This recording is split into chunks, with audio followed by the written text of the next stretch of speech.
एक सवाल, अगर आपका मोबाइल किसी और के हाथ में चला गया तो क्या आप जानते हो कि गवर्नमेंट उस फ़ोन को कैसे पकड़ती है?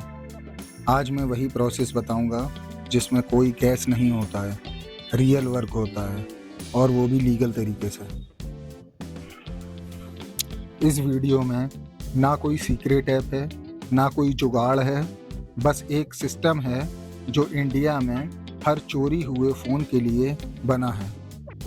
और ज़्यादा लोग इसलिए फेल हो जाते हैं क्योंकि वो गलत जगह से शुरू करते हैं।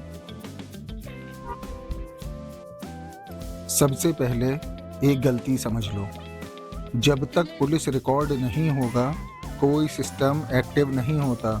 इसलिए पहला काम, मोबाइल लॉस्ट या थेफ्ट की कोई ऑफिशियल या लीगल प्रूफ होता है कि फ़ोन आपका है। अब मान लो कंप्लेंट हो चुकी है। अब मैं आपको दिखाता हूँ गवर्नमेंट का online control panel. Browser open कीजिए, सर्च कीजिए government lost mobile trekking India.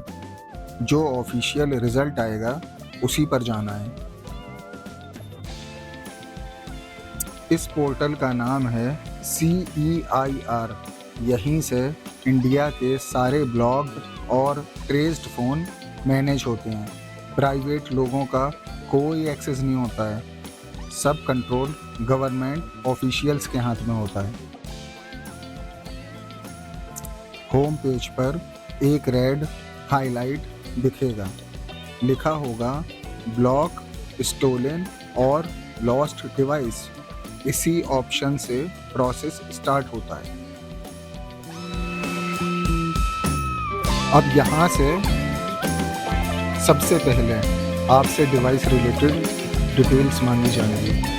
इस सेक्शन में आपको वो सारी बेसिक इंफॉर्मेशन भरनी होती है जो आपके मोबाइल को यूनिकली आइडेंटिफाई करती हैं, जैसे कि मोबाइल नंबर।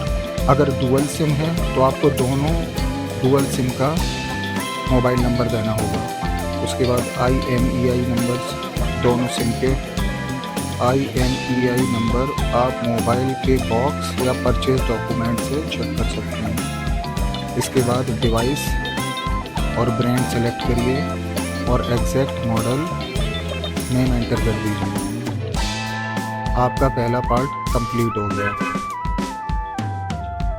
अब दूसरा पार्ट आपका आता है लॉस्ट इन्फॉर्मेशन, जो कि नेक्स्ट सेक्शन है आपका। लॉस्ट इन्फॉर्मेशन का यहाँ आपसे पूछा जाता है कि मोबाइल लास्ट में कहाँ और कब लॉस्ट हुआ था। इसमें आपको फिल करना होगा अप्रॉक्सीमेट लॉस्ट लोकेशन, लॉस्ट होने की डेट, स्टेट और डिस्ट्रिक्ट। इस इंफॉर्मेशन का यूज़ सिस्टम लोकेशन मैचिंग के लिए करता है। इसलिए डिटेल्स जितनी एक्यूरेट होंगी प्रोसेस उतना ही इफेक्टिव होगा। इस बात का आप ध्यान रखें। अब तीसरा और सबसे इम्पोर्टेंट हिस्सा, मोबाइल ओनर पर्सनल इंफॉर्मेशन, जो आपको बहुत ध्यान से भरना है बिना किसी एरर के। अब आता है मोबाइल ओनर वेरिफिकेशन का सेक्शन। यहाँ पे आपको अपनी पर्सनल डिटेल एंटर करनी होती है, जैसे कि ओनर का नाम, एड्रेस और आइडेंटिटी प्रूफ। आप यहाँ अपना Aadhaar number, PAN number, voter ID, passport या ड्राइविंग लाइसेंस यूज़ कर सकते हैं, जो भी आप पर हो। सेलेक्टेड ID का नंबर मैनुअली फिल करने के लिए होता है। इसके बाद ईमेल ID और OTP के लिए एक मोबाइल नंबर एंटर किया जाता है। हमारी प्रोसेस लगभग पूरी हो चुकी है। सबसे आखिरी step, get declaration and final submit.